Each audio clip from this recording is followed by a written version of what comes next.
Honorable Speaker, sir. Sir, I take the opportunity to participate in the short discussion on the welfare of minorities and the developmental work in old city of Hyderabad. First, I would like to speak on the Minority Welfare Department and the activities of minority welfare in the state of Telangana. And then I would speak on the development of old city, sir. Honorable Speaker, sir, when I speak on the minority welfare, I know very well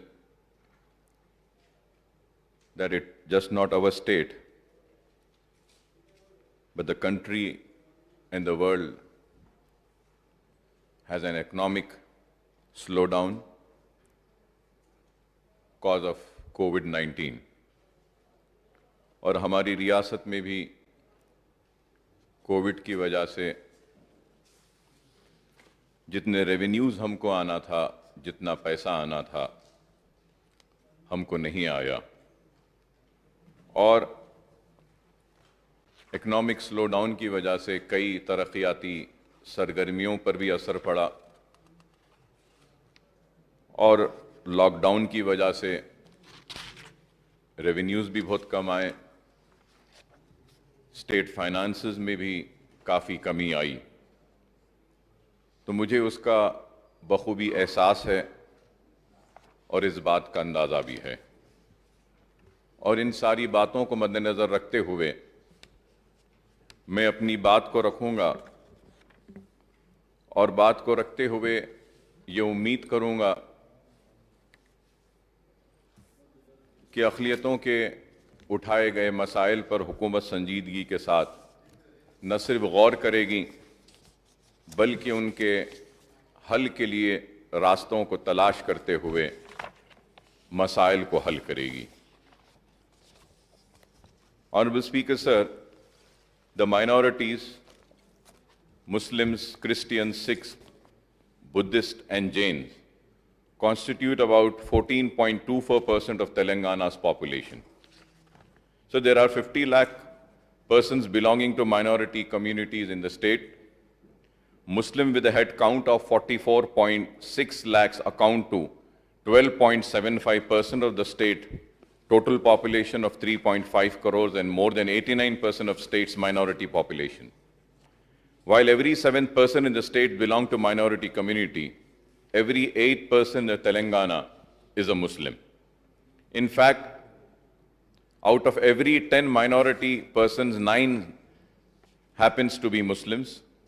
These demographics shows that neither the minorities in general nor the Muslims community in particular can be insulated from the state's development and welfare of all sections of citizens.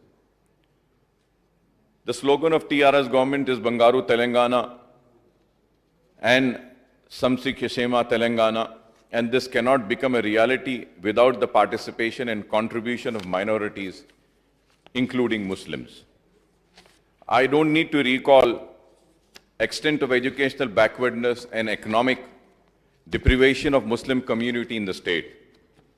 Realizing the sorry plight of large section of Muslim community in the states and emulating the Sachar Committee constituted by the UPA government at the center, Honorable CM Janab K. Chandrasekhar Rao Sahab had constituted the Commission for Inquiry headed by retired IAS officer G. Sudhir Saab in March 2015 to study the socio-economic and educational backwardness of Muslims in the state. On behalf of my party, we had submitted a 66-page detailed memorandum to Sudhir Commission and empirical data on the backwardness of a large section of the Muslim community on account of social, educational and economic deprivation and discriminations. Subsequently, when the Telangana State Commission for Backward Classes conducted an inquiry and public hearing on the need of enhancement of reservation for socially and economically backward section of the Muslim minority, we had submitted an 88-page memorandum on the backwardness of Muslims in the state. In fact, the matter is that both the Sudhir Commission and the State BC Commission established the socio-economic and educational backwardness of large section of Muslims with low literacy rates, higher dropout rates among children, lower work participation rate, higher poverty ratio, rampant unemployment and underemployment, poor housing and low access to health care. और ये सारी चीजें जब पाई गई तो इस बात से कोई इनकार नहीं कर सकता कि टीआरएस के मैनिफेस्टो में और टीआरएस ने इंतखाबात से पहले और बाद में भी ऐलान किया था कि मुसलमानों की पसमानदगी को देखते हुए उनको 12% तहफ़्फ़ुज़ात देने की कोशिश की जाएगी। और हम जानते हैं कि हुकूमत ने एक रेजोल्यूशन भी इस हाउस में पास किया 12% तहफ़्फ़ुज़ात के लिए, और आज भी मुसलमान उस 12% तहफ़्फ़ुज़ात के इंतज़ार में खड़े हैं, उम्मीद लगाए, आस लगाए, देख रहे हैं हुकूमत की जानिब कि ये 12% तहफ़्फ़ुज़ात कब मुसलमानों को दस्तयाब होंगे, कब मिलेंगे। Sir, it is also a fact that after the formation of Telangana state, CM KCR Saab has introduced a new scheme or modified some existing schemes. Minority residential schools and junior colleges, CM's overseas scholarship scheme for minorities, full fees reimbursement, Telangana State Minority Study Circle, own your own auto scheme, driver empowerment program, Shadi Mubarak, honorarium for Masjid Imams and Mosum, gift package for Muslims and Christians on occasion of the festivals are some of the initiatives of the TRS government in the state. Honorable Speaker, sir, I must point out here that not everything is hanky or dory about the minorities, and there are many shortcomings, deficiencies, problems, and delays in the implementation of many of the schemes aimed at benefiting the minorities, sir. To cap it all, different situations and organization functioning under the minority welfare department suffer from acute shortage of adequate funds, I would say, staff, and also funds, infrastructural facilities, and timely release of budgetary grants, sir. So the TS Minority Commission, TS Minority Finance Corporation, Christian Minority Finance Corporation, Telangana State Urdu Academy, Telangana State Hajj Committee do not have chairman or non-official members, and there is a need to fill up these posts at the earliest, sir. Sir, at the same time, sir, official language commission, sir, there is no representation of an Urdu-speaking man in the official language commission, sir. And very sadly, I am also coming on record, new vice-chancellors have been appointed. Not a single minority was selected as a vice-chancellor. And also, sir, Telangana Public Service Commission has been constituted. And sorry to say, a Muslim or a man or a person from minority community has not been made a member in the Telangana Public Service Commission also. It is a very sad state, sir. And also when we see the government pleaders list in the different courts, proper representation or minorities or minority or Muslims, lawyers have not been given the post of government pleaders or public prosecutors as well, sir. It is a very unjust which has been happening to the minorities from last so many years. And we seek justice from this government. When I say that, when we seek justice, I also would like to come on record and say that on our representation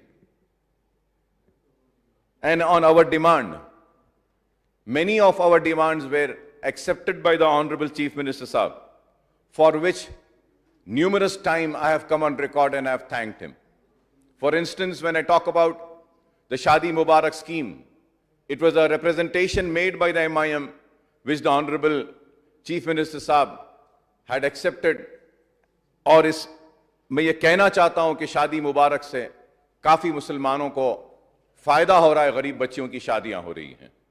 न सिर्फ शादी मुबारक, बल्कि मैं ये भी कहूँगा कि अनीसुल गुरबा के लिए ज़मीन दी चीफ मिनिस्टर साहब ने, और न सिर्फ अनीसुल गुरबा को ज़मीन दिया बल्कि उसकी तामीर के लिए फंड्स जारी किए।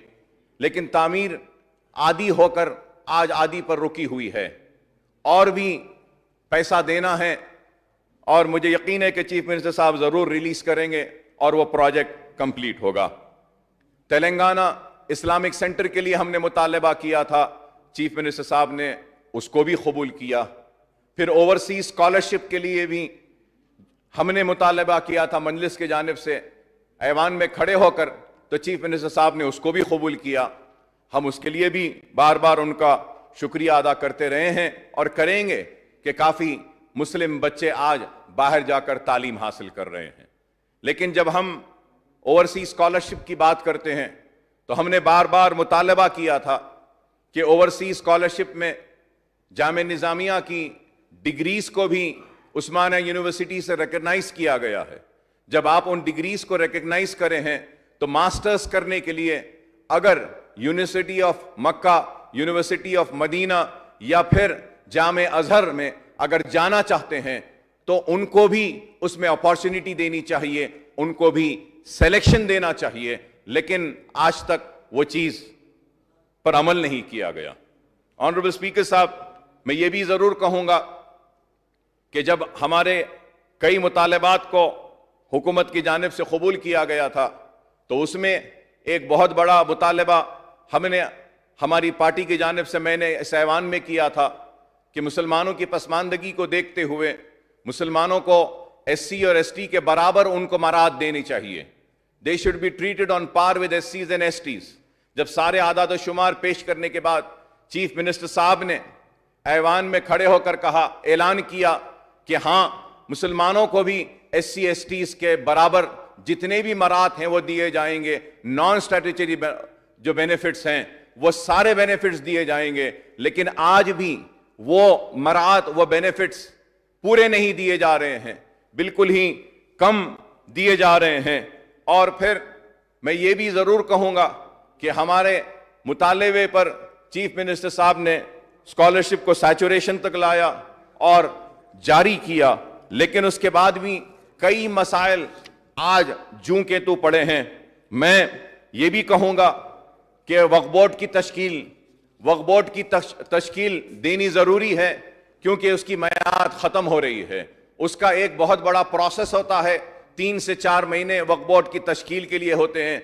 2018 के इंतखाबात के बाद एमएलएस की भी और एमएलएज और एमएलसीज का भी एक नुमाइंदा वक्फ बोर्ड में होना चाहिए, लेकिन आज तक भी वो नुमाइंदा वक्फ बोर्ड में नहीं है। एमपीज की जानिब से भी एक नुमाइंदा होना है वक्फ बोर्ड में, लेकिन आज भी वक्फ बोर्ड में वो नुमाइंदा नहीं है। तो मैं आपके जरिए हुकूमत से ये मुतालबा करता हूं कि Waqf board is coming to an end in February 2022।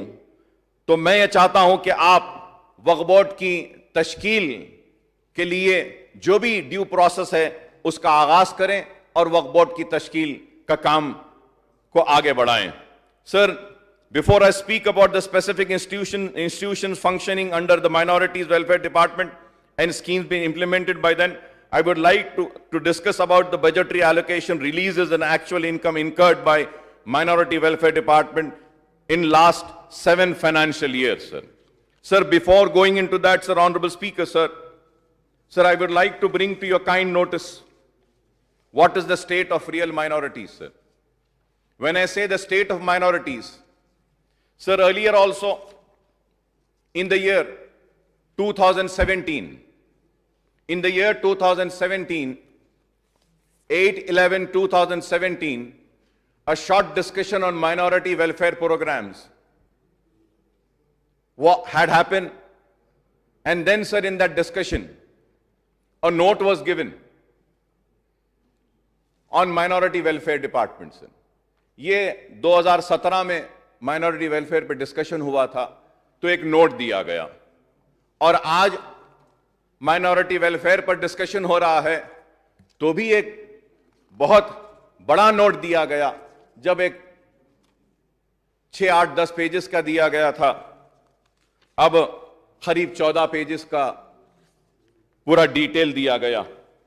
Honourable speaker sir, मैं आपकी तवज्जो अहम पॉइंट पर लाना चाहता हूं सर। जब 2017 में डिस्कशन हुआ और इस ऐवान में जो पेपर ले किए गए और जिसकी बुनियाद पर मुबाहस हुआ, डिस्कशन हुआ, उसमें तफसीलात दी गई और तफसीलात में काफी स्कीम्स के बारे में दिया गया।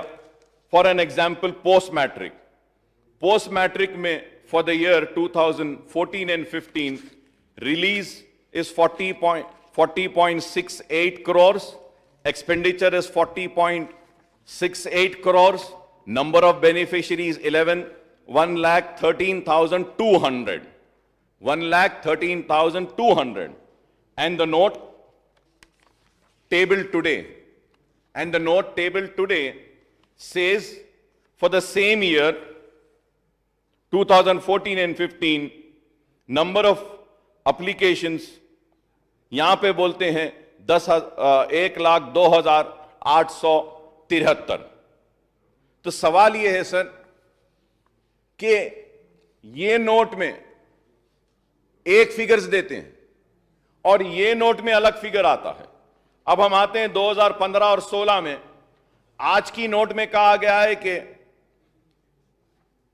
96,138 टोटल एक्सपेंडिचर पूरा, फिर दे रहे हैं एक फिगर, और जब हम ये यहां देखते हैं तो इधर एक फिगर है, अमाउंट देखते हैं तो अलग है।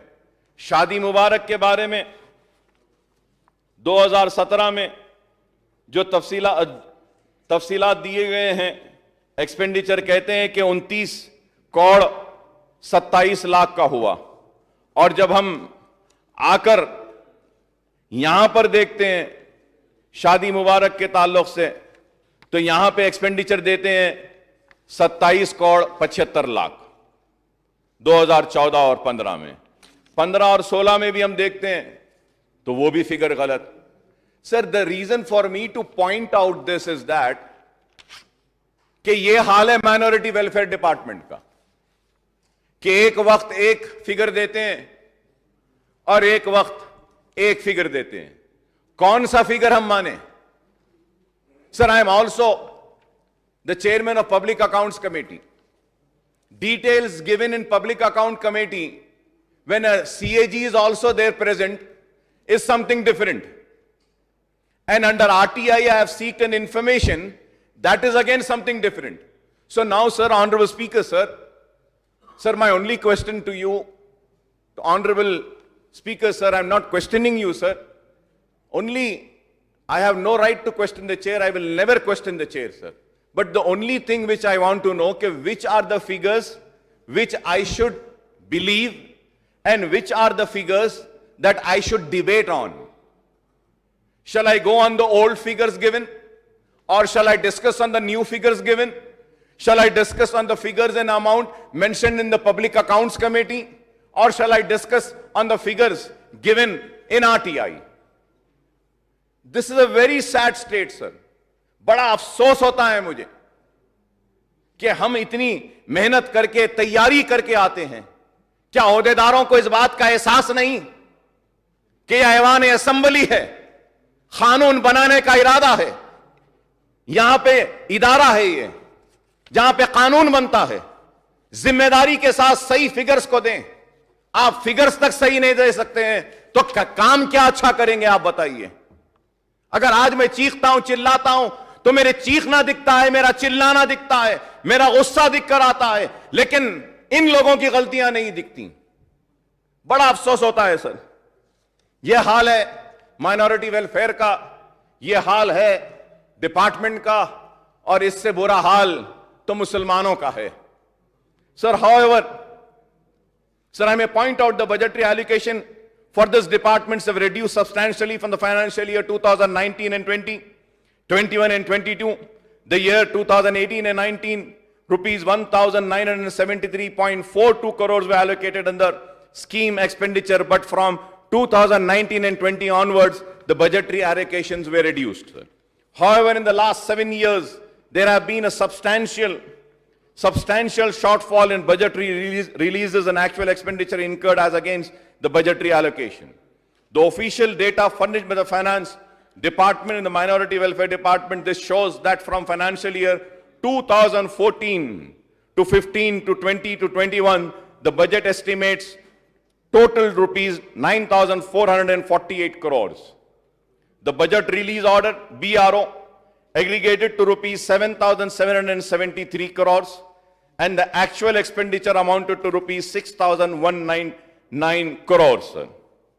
अब यहां पे मिनिस्टर साहब एक फिगर देते हैं, मगर मेरा यह फिगर है कि अब तक 2014 से लेकर 2021 तक 6,199 करोड़ ही आए हैं. Honorable Speaker, sir, one question I have, and I want the government to give me a reply to that. What is the definition of BRO? When they say that के BRO has been released, BRO का एक amount होता है, expenditure का एक होता है. BROs release हो जाते हैं लेकिन स्पेंड नहीं होता है पैसा.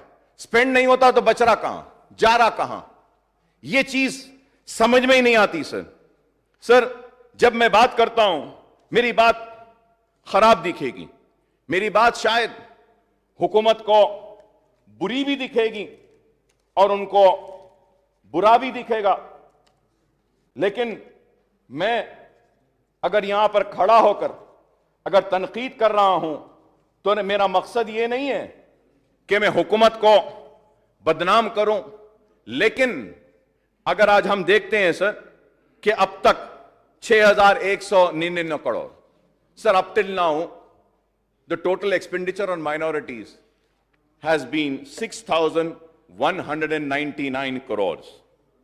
Sir, few days back we had a discussion on Harita Haram.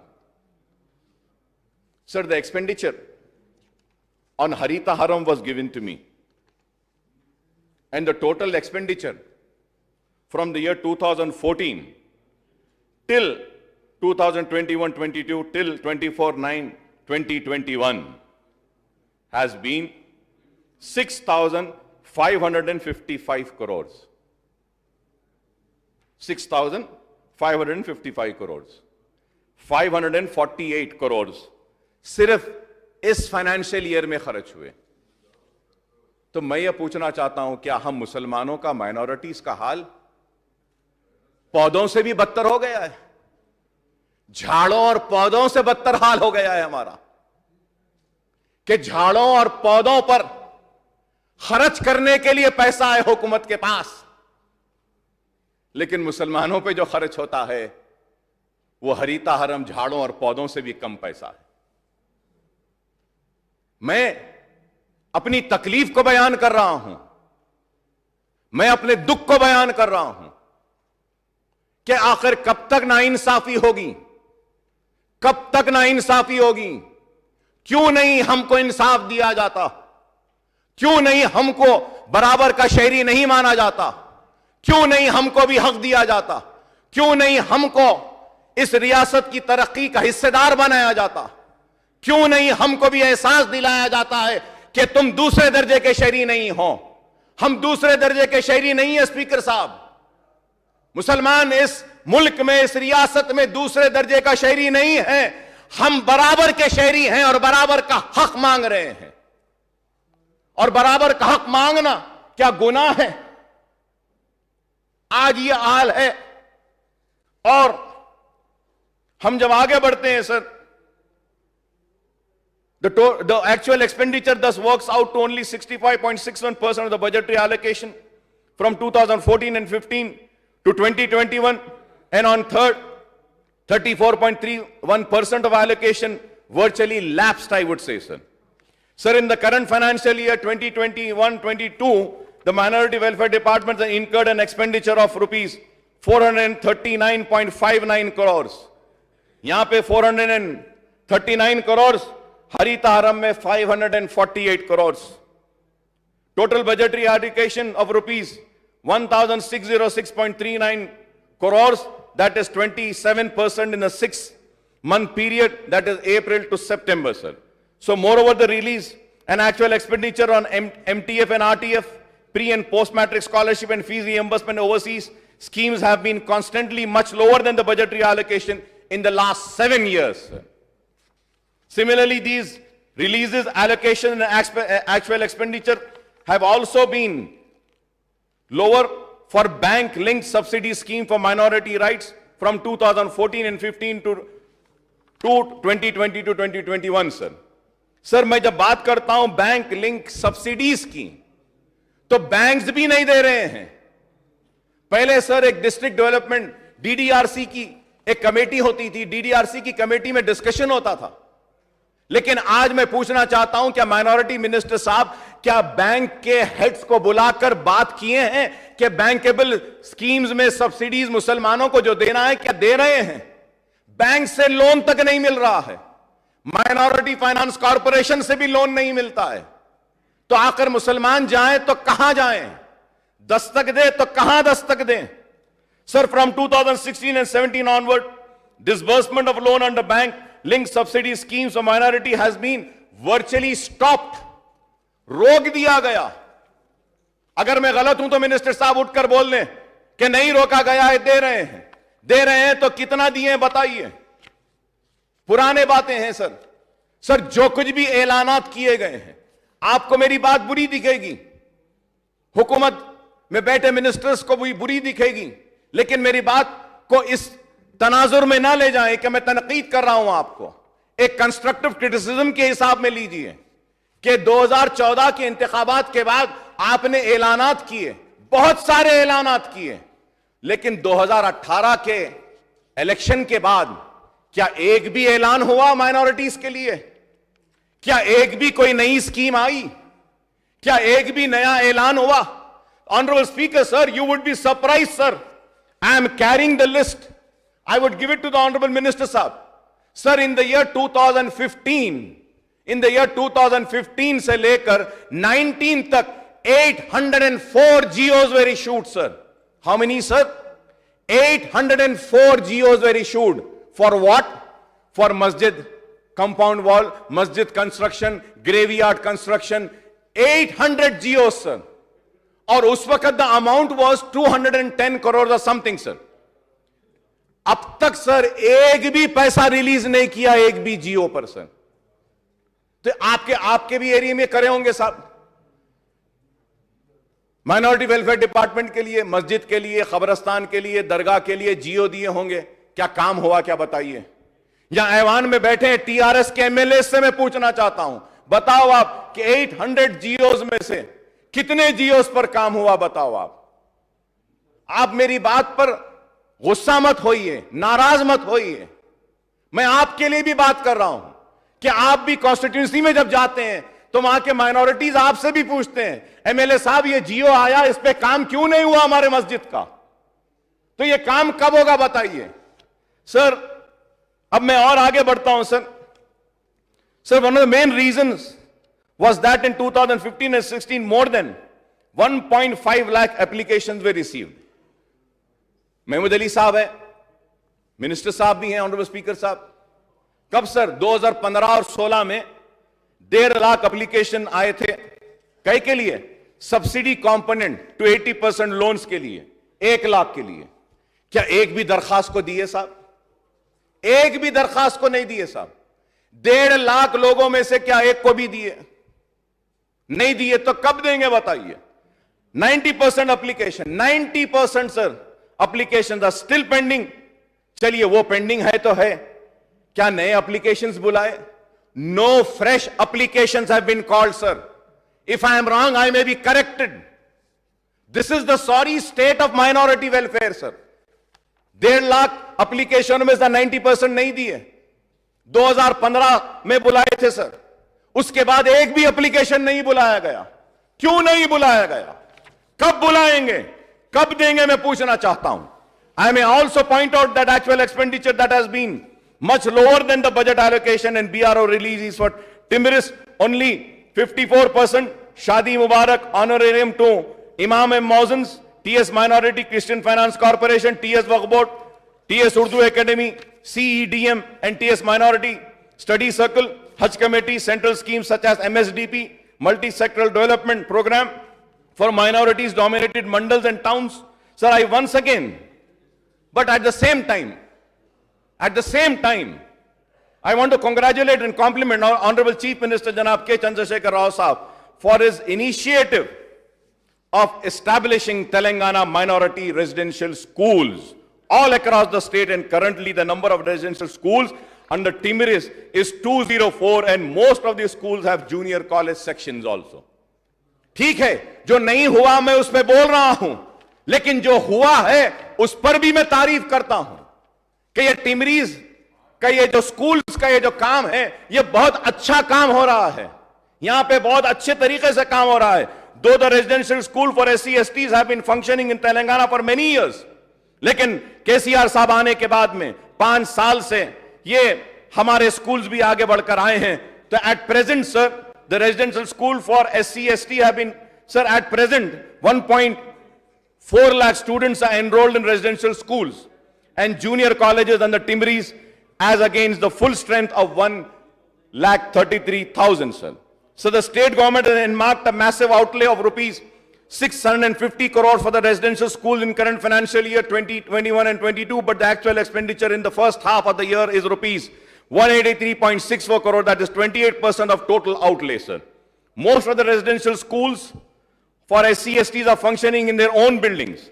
As many as 182 minority residential schools are functioning in rental premises, and 22 residential schools have their own premises, and the annual outlay of rent is around 60 crores, sir. Sir, during the discussion on demands in the budget session, I have been demanding the buildings for minority residential schools to be constructed in government or Waqf lands. I want to know, क्या हुआ है? Waqf lands लीजिए, schools को बनाइए, buildings को बनाइए. I had also suggested that the central finance assistance can be secured from the Ministry of Minority Affairs for construction of buildings as minority residential schools in the state. I am told that the works are in progress for construction of buildings of 13 minority residential schools with assistance of 140 crores under Multi-Sectoral Development Program, MSDP, and 10 school buildings have been sanctioned under Pradhan Mantri Jan Vikas Karyakram of the Union Ministry of Minority Affairs. So the government is yet to start the work on construction of buildings for the remaining minority residential schools. Sir, at the same time, जब मैं कह रहा हूं कि किराए के बिल्डिंगों में है, साहब कितनों को किराया दिए, कितनों का बाकी है, जरा वो भी दीजिए. सर 80% बिल्डिंग वालों को किराया नहीं दिए. वो लोग के पास पैसा नहीं है सर. वो बिल्डिंग आपके स्कूल के लिए दिए, उनको महीनों से किराया नहीं दिया गया. कब देंगे किराया? वो लोग परेशान हैं कि किराया नहीं मिला. क्या मैं गलत कह रहा हूं? अगर मैं गलत कह रहा हूं तो बोल दीजिए, नहीं अकबर साहब आप गलत बोल रहे हैं, हमने किराया दे दिया है. किराया भी नहीं मिला महीनों से, तो आप वो किराया कब देंगे sir? Sir, in the last 2 years, Timiris has upgraded the residential schools to junior colleges, and plans are there to upgrade some junior colleges into degree colleges, sir. Sir, मैं आपके जरिए मुतालिबा करता हूं, ये अहम मसला है सर, कि जूनियर कॉलेजेस आ गए हैं. अब आप ये टिमरीज को ग्रेजुएशन के कोर्सेज के लिए भी आप डिग्री कॉलेज भी कायम करिए, मेरा मुतालिबा है. पूरे नहीं तो नहीं, कम से कम एक 5 या 8 तो भी डिग्री कॉलेजेस का आगाज करें. ये जरूरी है और मैं समझता हूं कि अगर ये होगा तो बहुत फायदा होगा. And also an important issue concerning to minority residential school and junior colleges is the recruitment of teaching and non-teaching staff, as the new residential schools and colleges are started with temporary teaching and non-teaching staff hired on contract and outsourced basis. Out of 7,570 sanctioned posts, 2,895 are regular staff, 4,782 are outsourcing, and 31 are casual relief teaching staff, part-time. So recently, the government has constituted Telangana Residential Educational Recruitment Board to recruit the teaching and non-teaching staff for the school, junior and degree colleges. Sir, I request that कि इसमें तेजी पैदा करिए और इस काम को मुकम्मल कीजिए. और मैं I also understand that out of 6,185 teachers post sanction for minority residential institution, about 3,389 regular teachers have been recruited so far. As I pointed out, when the new minority residential school was started, temporary teachers and non-teaching staff were appointed on a contract and outsourcing basis in the school, sir. Sir, I request that in-service contract outsourced teachers working in these residential schools and applying for notified posts should be given some weightage. They should be given some weightage in the recruitment to be done by the recruitment board, sir. The government is providing pre-matric and post-matric scholarship to the students. And also, sir, beneficiary including staying in the government-run hostel under the aegis of the welfare department. The government has raised the rates of pre and post-matric scholarship in view of the increase in mess charges, also sanctioned fund for providing additional amenities in these hostels, sir. Sir, I had been requesting from so long that ये जो SC Development और Tribal BC Welfare Department एक scheme implement कर रही है where they are sponsoring the admission of students in Hyderabad public school and also the best available school scheme for admission of students from these sections in the corporate schools, sir. Sir, जब BC, SC और ST कर रहा है तो minority के students को क्यों नहीं करते हैं? मैं बार बार कह रहा हूं ये बात, बरसा बरस से कह रहा हूं. आपने कहा कि on par with SC ST, तो SC ST जो कर रहे हैं वो करिए. हैदराबाद पब्लिक स्कूल में आप एक कोटा बनाकर मुस्लिम बच्चों को दीजिए, दूसरे बड़े स्कूल में भेजिए, लेकिन वैसे नहीं हो रहा है. ये दो स्कीम्स को लीजिए sir. We have been demanding for long time for timely release of scholarship and fee reimbursement to minority students. Honorable Chief Minister Saab had introduced CM Overseas Scholarship minority students का sir. Sir अगर मैं ये यहां पर भी आता हूं sir, जब मैं ओवरसीज की बात करता हूं sir BC, SC and ST में फॉर द ईयर 2021 के भी एप्लीकेशंस आ गए हैं, बुला लिए हैं, लेकिन माइनॉरिटीज में सर ओवरसीज स्कॉलरशिप जो है 2020 में सिर्फ एक ही वक्त बुलाए, एप्लीकेशंस बुलाए, लेकिन उसके बाद और एक वक्त बुलाना था 20 में नहीं बुलाए, 21 में भी बुलाना था नहीं बुलाए, अब तक एप्लीकेशंस तक नहीं बुलाए हैं सर, और पुराने अमाउंट भी देना बाकी है. सिर्फ 2019 में बुलाए एक वक्त लास्ट, और 2020 में एक वक्त बुलाए. कितने पेंडिंग है? I have the detail sir. Overseas scholarship में बच्चों के कोर्स खत्म हो गया, 1 साल का कोर्स था साहब, कोर्स खत्म हो गया, वापिस आ गए, सैंक्शन हुई लेकिन अमाउंट रिलीज नहीं हुआ. क्यों नहीं हुआ? आप अगर नहीं देना है तो बोल दो नहीं देते, लेकिन एक झूठी आस, एक झूठी उम्मीद क्यों देते हैं उनको सर? और आप देखिए अगेन SC और ST कॉर्पोरेशन में GRE, GMAT, TOEFL के लिए ट्रेनिंग के सेंटर्स हैं. क्या माइनॉरिटी में GR और GMAT और IELTS के और TOEFL की ट्रेनिंग दे रहे हैं? क्या सेंटर्स हैं आपके? नहीं हैं, नहीं देते हैं. What are the officials doing? I want to know. I'm sorry to say this. As long as Honorable Chief Minister Saab, as long as Honorable Chief Minister Saab was looking after the Minority Welfare Department, the Minority Welfare Department was doing very good. The day he left, this is the pathetic state of the Minority Welfare Department, I would say, sir. क्या है बताइए sir. Sir अब और उसके बाद में मैं एक बात, टिमरीज जो अच्छा चल रहा है सर, उसके लिए एक सजेशन देना चाहता हूं. सजेशन मेरा यह है कि टिमरीज में आप बच्चों के स्किल डेवलपमेंट और वोकेशनल ट्रेनिंग पर भी तवज्जो दीजिए. Skill development and vocational training पर भी तवज्जो दीजिए.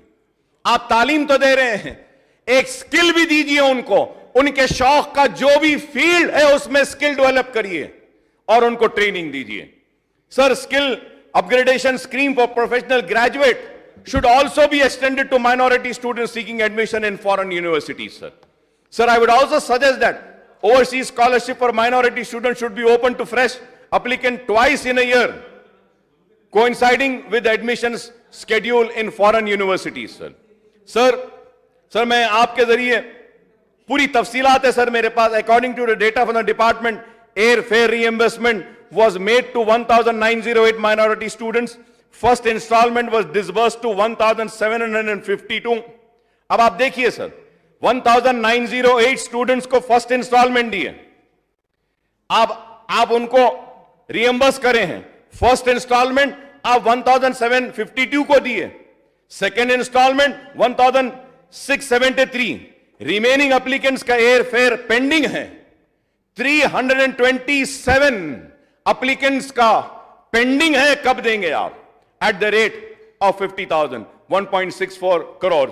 Instalment 483 at the rate 10 lakh rupees, 48.30 crore. Second instalment 562 at the rate of 10 lakh is equal to 56.20 crore. Total amount of rupees 106.14 crore are awaiting for disbursement. अगर मैं गलत हूं तो बोल दीजिए गलत है. अगर 106 करोड़ रुपया अगर मिल जाता है सर, तो ओवरसीज स्कॉलरशिप के नए एप्लीकेंट नहीं बोल रहा हूं सर, पुराने एप्लीकेशंस के जो पैसे बाकी है वो चले जाएंगे और नए एप्लीकेशंस को भी दे देंगे. Sir, I am told that the Minority Welfare Department initiated application only once in 2020 और उसके बाद में स्प्रिंग के सीजन में नहीं लाए. तो मैं मुतालबा करूंगा कि आप ये पूरे एरियर्स जो बेनिफिशियरीज के हैं ओवरसीज स्कॉलरशिप के, काइंडली उसको क्लियर करिए, रिलीज करिए. Sir, minority department should direct to all call for a fresh applications also. नए एप्लीकेशंस को बुलाइए, मंगवाइए सर. सर, उसके बाद में सर अब मैं आता हूं आरटीएफ पे. Sir, one major issue persisting for the last 5 years is the time lag between the sanction of scholarship and the RTF reimbursement of tuition fees and release of amount to the beneficiaries. Those who apply in particular academic year get the scholarship and the RTF amount only in next academic year. Sir, this poses problem to the final year students in degree, postgraduates and professional courses, as the degree and original certificates are not handed to them by the college management unless they get the fees reimbursement amount. It is a very important issue कि आप उनकी fees नहीं देते हैं. Course completion के बावजूद भी colleges उनके सर्टिफिकेट्स को नहीं दे रहे हैं. बगैर सर्टिफिकेट के वो नौकरी कैसे करेंगे? According to information furnished to me under RTI, Honorable Speaker, sir, RTI Act, 56,653 applications are awaiting for disbursal of RTF and MTF amount to rupees 214.40 crore, including rupees 189.80 crore under RTF and rupees 24.58 under MTF.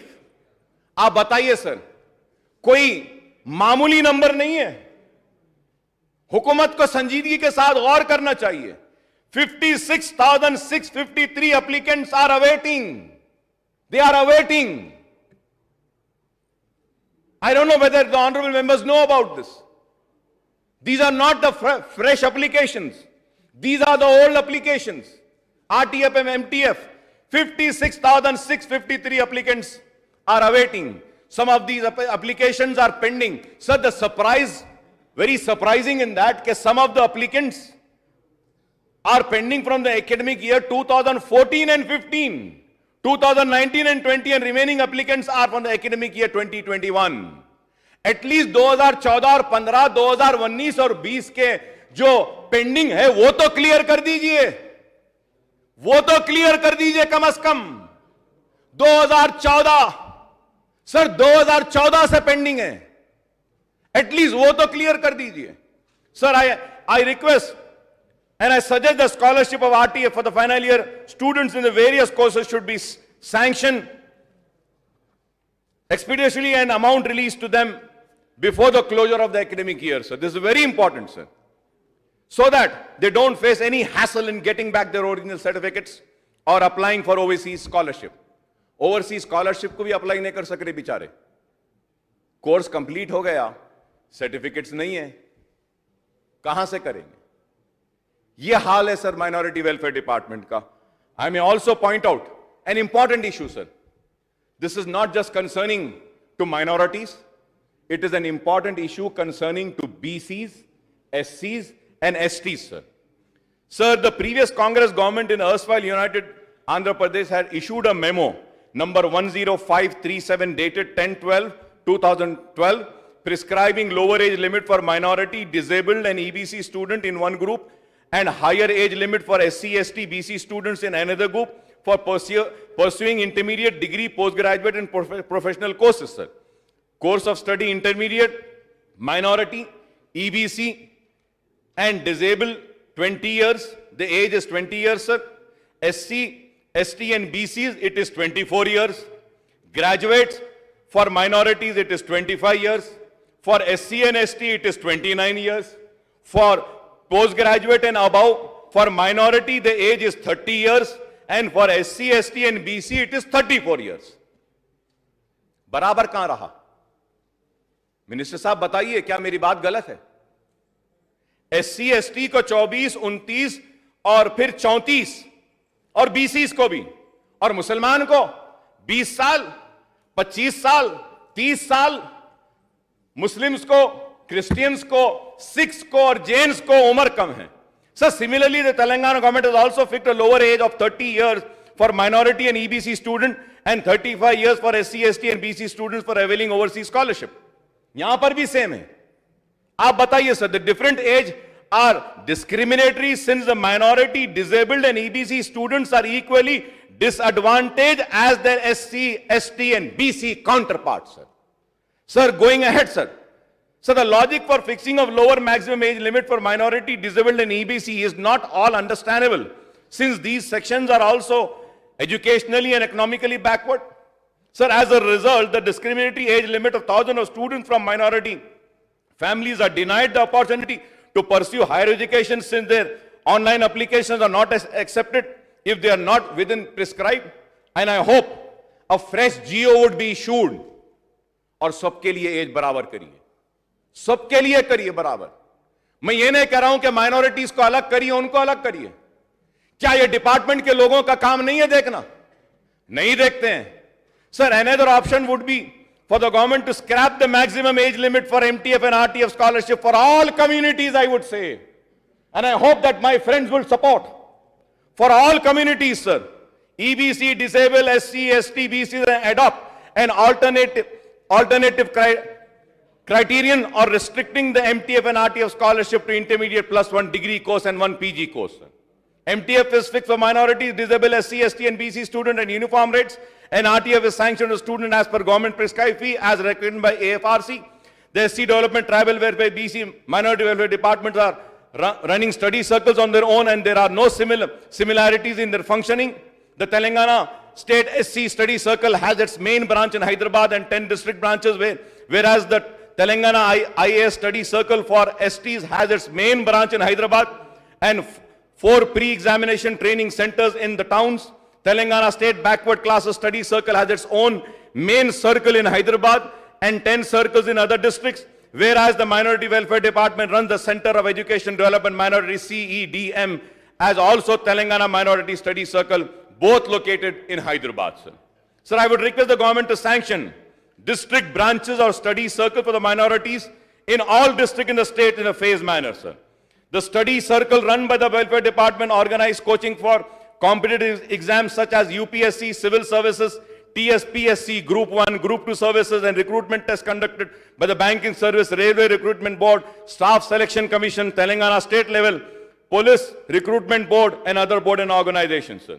So the SC, ST and BC study circles organize residential coaching for civil services and Group 1 and 2 services at the main centers and day coaching for other recruitment tests at the regional or district centers, sir. However, both the CEDM and Telangana State Minority Study Circle do not have a residential coaching facility as in the case with the SC, ST and BC. जब SC, ST और BCs के पास residential coaching के study circles है, तो minorities के पास क्यों नहीं है? क्यों नहीं करते ये काम? चीफ मिनिस्टर साहब से कोई शिकायत नहीं है. जब भी हम कोई भी बात उन तक पहुंचाते हैं, वो बराबर उसको करते हैं, लेकिन आज ओहदेदार नहीं कर रहे, ये शिकायत लेकर मैं आज यहां खड़ा हूं. क्यों नहीं कर रहे हैं sir? Sir, SC and tribal and BC welfare department are implementing schemes for providing financial assistance to law graduates belonging to these communities by the way of reimbursement and enrollment fees, purchase of law books and furniture and stipend for 3 years. क्या minorities को दे रहे हैं आप? नहीं दे रहे हैं sir. किताब खरीदने को पैसे दे रहे हैं? क्या स्टाइपेंड दे रहे हैं? नहीं दे रहे हैं. क्यों नहीं दे रहे हैं मैं पूछना चाहता हूं. कब देंगे? कब तक चीखते रहेंगे, चिल्लाते रहेंगे, लेकिन हमारी बात को कोई सुनने को तैयार नहीं. बड़ा अफसोस होता है सर. लोगों को दिखता है कि अकबर साहब गुस्से में आ रहे हैं, अकबर साहब लड़ते हैं. अरे मैं अपने लिए नहीं लड़ रहा हूं, मैं अपने लिए नहीं चीख रहा हूं. मैं चीख रहा हूं तो मेरे बच्चों के हक के लिए. वो जो 70 बरस से नजरअंदाज हुआ, 70 बरस से अपने हक से महरूम हुआ, उसके हक की लड़ाई लड़ने के लिए खड़ा हूं, अपनी जात के लिए नहीं. लेकिन कब मिलेगा हक, यह सवाल है. कौन देगा हक, यह भी सवाल है. Sir, however, each department is implementing the scheme by sponsoring candidates for skill training in various private organizations in their own discretion. लेकिन माइनॉरिटी में नहीं होता है. सर, मैंने सेटविन के ताल्लुक से भी कहा, स्किल डेवलपमेंट का जो काम कर रहे हैं सेटविन, आज सेटविन को कोई नहीं दिख रहे हैं. क्यों नहीं सेटविन को स्ट्रेंथन करते हैं सर? सेटविन को स्ट्रेंथन करना है. उस ताल्लुक से भी मिनिस्टर साहब, स्पोर्ट्स मिनिस्टर साहब ने वादा किया कि वो मीटिंग बुलाएंगे. मैं आपके जरिए फिर से उनको याद दिलाऊंगा कि वो मीटिंग बुलाएं, और ताकि हम बैठकर उनके साथ सेटविन को किस तरीके से अच्छा कर सकते हैं करेंगे. बेरोजगारी है, नौकरियां नहीं हैं, गुर्बत का शिकार है, परेशान हाल है. पुराने शहर में आज बच्चे चाहते हैं कि कुछ नौकरी करें, बच्चियां चाहती हैं कि पढ़ें, लेकिन मौके उनको नहीं है. So the minority welfare, SC development and tribal BC welfare department are implementing the self-employment scheme through the string of finance corporation and cooperative finance corporation and federation. Massive allocations are earmarked for this welfare department for economic support program, and targets are fixed, providing assistance to thousands of beneficiaries. TS Minority Finance Corporation, TS Christian Finance Corporation, Telangana SC Corporation, Development Corporation, TS Backward Classes Cooperative Societies Federation for different backward communities, Tricolor and Girijan Cooperative Corporation are implementing this scheme, sir. So large number of applicants are seeking assistance from these corporations, since the Telangana government has raised the subsidy component to 100% for scheme costing to rupees 50,000, 80% of scheme up to rupees 1 lakh, 70% for schemes up to 2 lakh, and 60% up to ceiling of rupees 5 lakh for schemes costing about 2 lakhs to 12 lakhs. The credit goes to TRS government for revising the income ceiling to 1.5 lakhs for families in rural areas and 2 lakh for families in urban areas for availing various schemes, including scholarship fees, reimbursement, skill training, self-employment schemes, etc. However, in the last 7 years, the formation of Telangana state, the per capita income in the state has gone up substantially. Government employees have been provided revised PRC scale twice, and the wages of workers in organized and unorganized sectors have been revised substantially. Sir, मैं आपकी तवज्जो चाहता हूं speaker साहब, minister साहब की भी तवज्जो चाहता हूं, मेरे कांग्रेस के लीडर्स की भी तवज्जो चाहता हूं, बीजेपी के लीडर्स की भी तवज्जो चाहूंगा इस पॉइंट पे sir. Sir, I may point out that here the Telangana government had issued a GO number 65 dated 19/3/2021 through General Administration Department, listing out the guidelines for implementation of reservation to economically weaker sections of open category in respect of initial appointment to the post in service in the state. Annexure 1 of the GO sets out the guidelines, and para 4 states that persons who are not covered under the scheme of reservation for SC, ST and BCs, whose family has gross annual income, suniega, gross annual income below 8 lakhs are to be identified as EWS, economically weaker sections, for the benefit of reservation.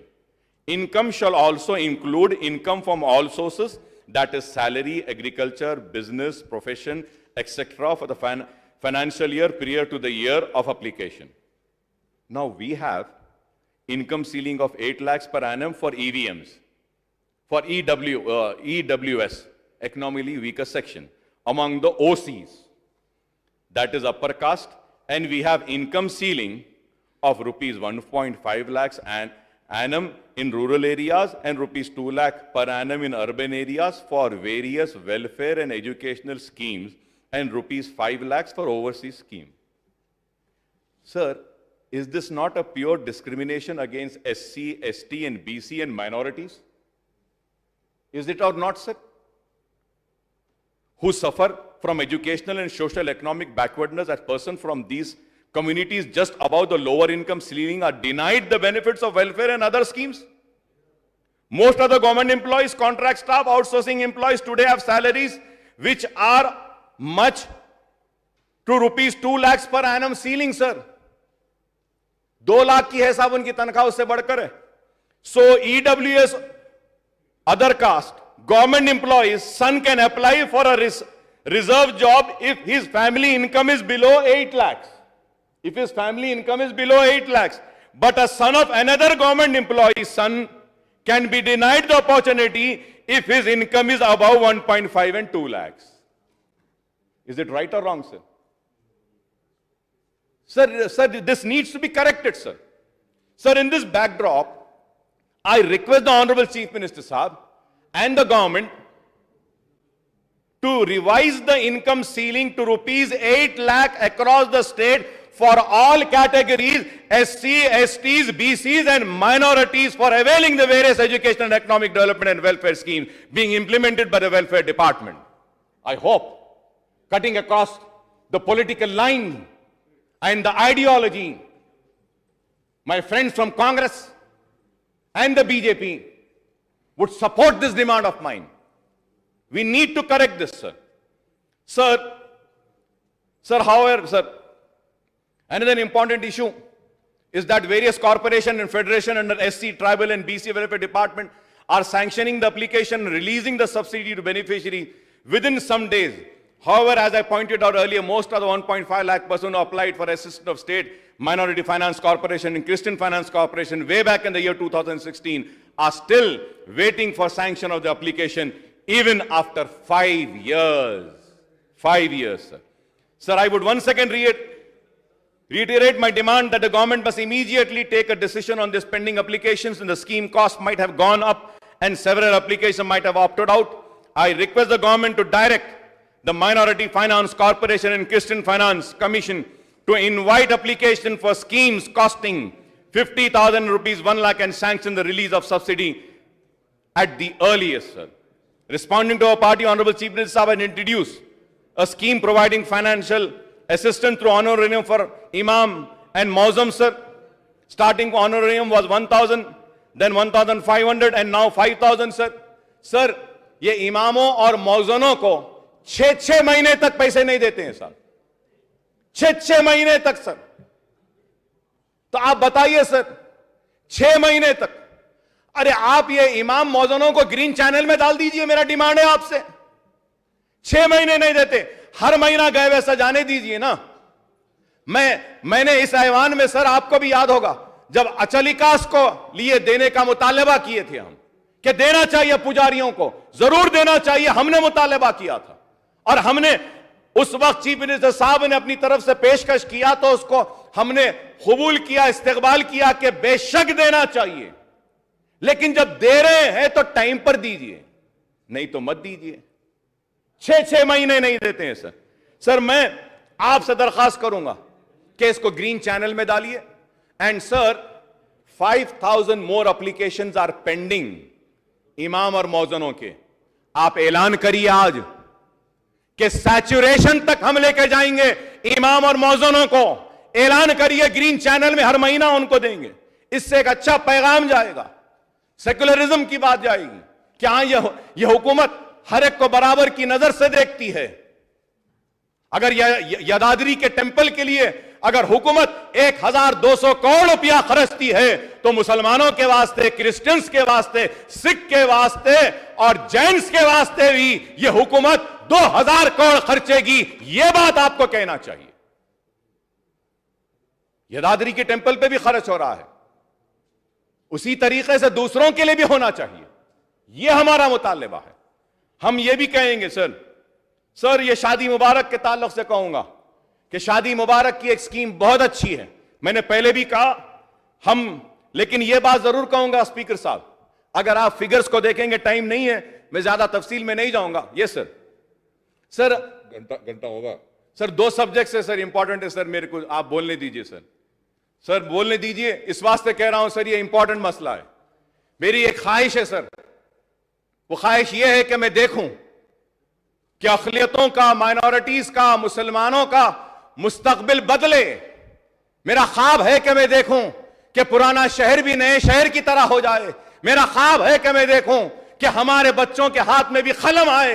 मेरा ख्वाब है कि मैं चाहता हूं कि देखूं कि हमारी बच्चियां भी आगे बढ़कर मल्टीनेशनल कंपनीज में जाएं। मेरा ख्वाब है, मैं देखना चाहता हूं कि हमारे बच्चे भी सिविल सर्विसेज में जाएं।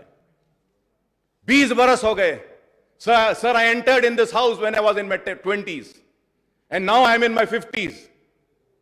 I have been shouting and screaming from so long.